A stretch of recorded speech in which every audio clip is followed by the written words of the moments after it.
paz de Jesus esteja no coração de todos nós.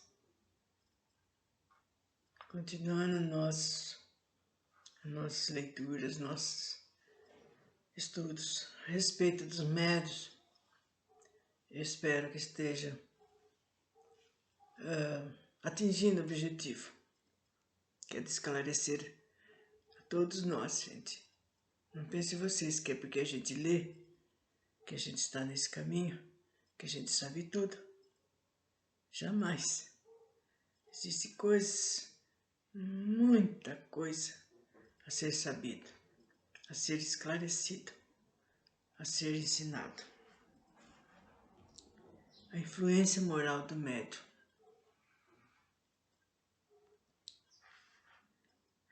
Se o médium, no ponto de vista da execução, não é senão um instrumento, exerce sob o aspecto moral uma influência muito grande, uma vez que, para se comunicar o espírito estranho, se identifica com o espírito do médium. Essa identificação não pode ocorrer senão quando há simpatia entre eles, e se assim se pode dizer, afinidade.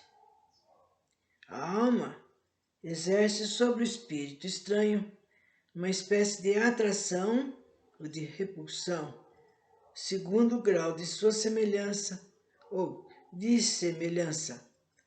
Ora, os bons têm afinidade com os bons e os maus com os maus, de onde se segue que as qualidades morais do médium têm uma influência capital sobre a natureza dos espíritos que se comunicam por seu intermédio. Se ele é vicioso, os espíritos inferiores vêm se agrupar ao seu redor. Eles estão sempre prontos para tomarem o lugar dos bons espíritos que se evocaram. As qualidades que atraem, de preferência, os bons espíritos são a bondade, a benevolência, a simplicidade do coração, o amor ao próximo, o desprendimento das coisas materiais. Os defeitos que os afastam são o orgulho, o egoísmo, a inveja, os ciúmes, o ódio, a cupidez, a sensualidade e todas as paixões pelas quais o homem se prendem à matéria. Todas as imperfeições morais são outro tanto de portas abertas que dão acesso aos maus espíritos, mas que exploram com maior habilidade é o orgulho, porque é que cada um menos conhece a si mesmo. O orgulho perdeu a numerosos médiuns dotados das mais belas faculdades e que sem isso teriam podido ser sujeitos notáveis e muito úteis, ao passo que, transformados em presas de espíritos mentirosos, suas faculdades foram pervertidas, depois aniquiladas, e mais de um se viu humilhado pelas mais amargas decepções. O orgulho se traduz nos médiuns por sinais inequívocos, sobre os quais é tanto quanto necessário chamar a atenção, porque é um dos caprichos que mais deve inspirar desconfianças sobre a veracidade de suas comunicações. Primeiro, é uma confiança cega na superioridade dessas mesmas comunicações e na infalibilidade dos espíritos que lhes dão.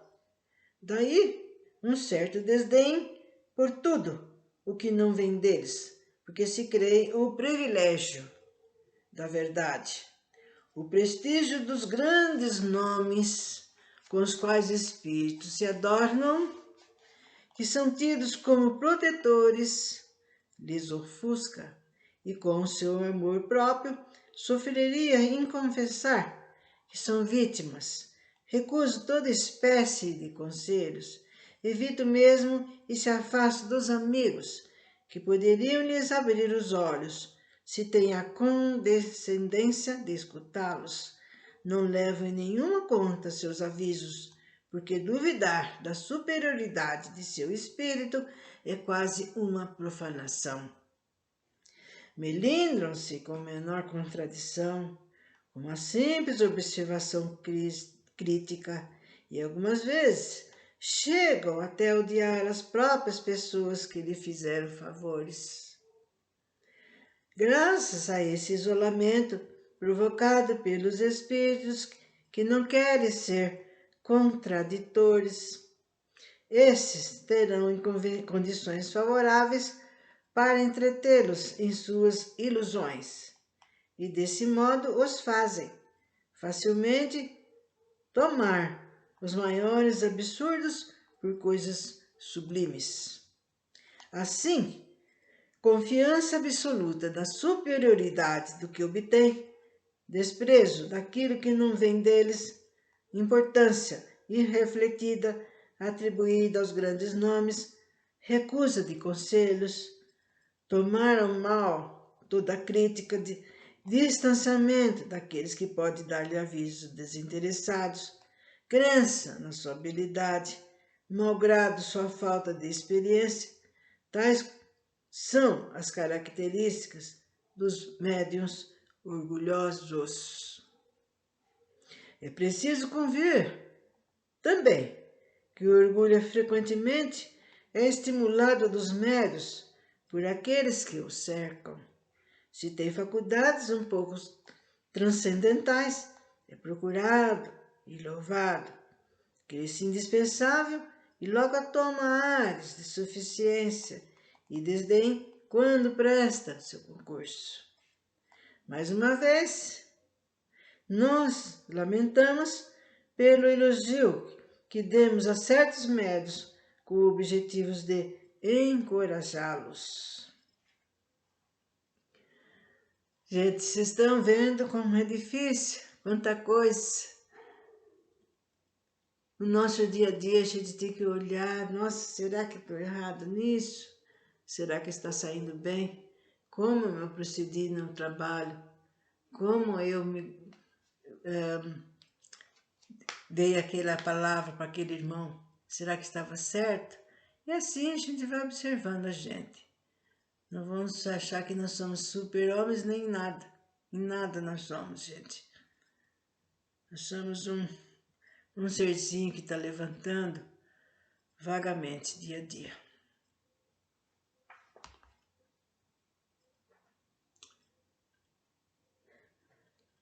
Ao lado disso, mostremos o quadro de médiuns verdadeiramente bons.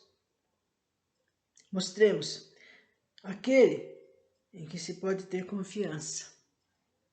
Suponhamos primeiro Suponhamos primeiro uma facilidade de execução bastante grande para permitir aos espíritos se comunicarem livremente e sem entraves por alguma dificuldade material.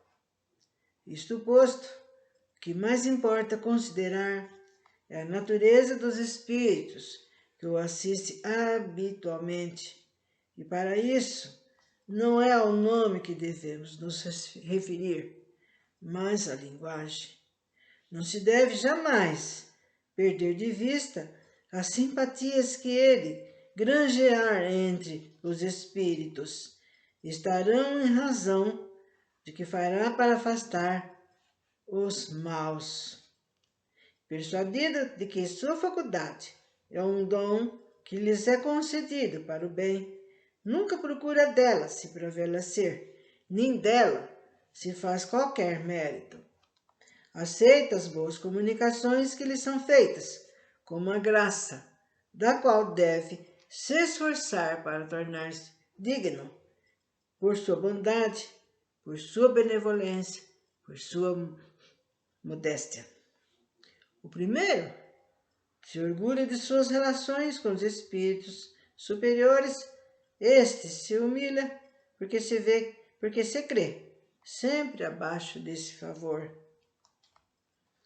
E assim, caros irmãos, vamos terminando por esse momento, por esse instante, mais uma vez, desejando que tudo tenha sido a contento, principalmente para os nossos irmãozinhos que necessitam dessa orientação, gente.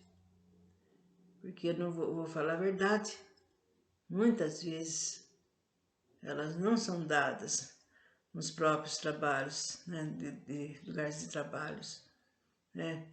Eles se limitam aos trabalhos, ao começo, ao momento, ao término que vai ser falado, e a necessidade, sim, de ter estudos, de ter orientação. E há lugares que dão esses ensinamentos, estudos, mas o médium relapso não quer. Ah, já sei, já estou recebendo meu mentor, não há necessidade. Para que eu vou lá perder tempo? Se eu posso ficar vendo meu celularzinho, meu sonzinho, né? Posso estar tomando a minha cervejinha, tudo isso, tudo coinha. Mas vocês estão vendo a necessidade de estudo, né? Não só por ele, como pelos espíritos que vêm à procura de ensinamentos, à procura de orientação. Então, vamos ter bastante responsabilidade de que há mesmo muita precisão dessa orientação, desses estudos e de também passar para aqueles que estejam precisando, gente. Se bem que tem aqueles que fogem disso, mas é porque eles não estão preparados, não estão no momento dele ouvir. Então, me afasto mais uma vez, desejando tudo de bom para todos.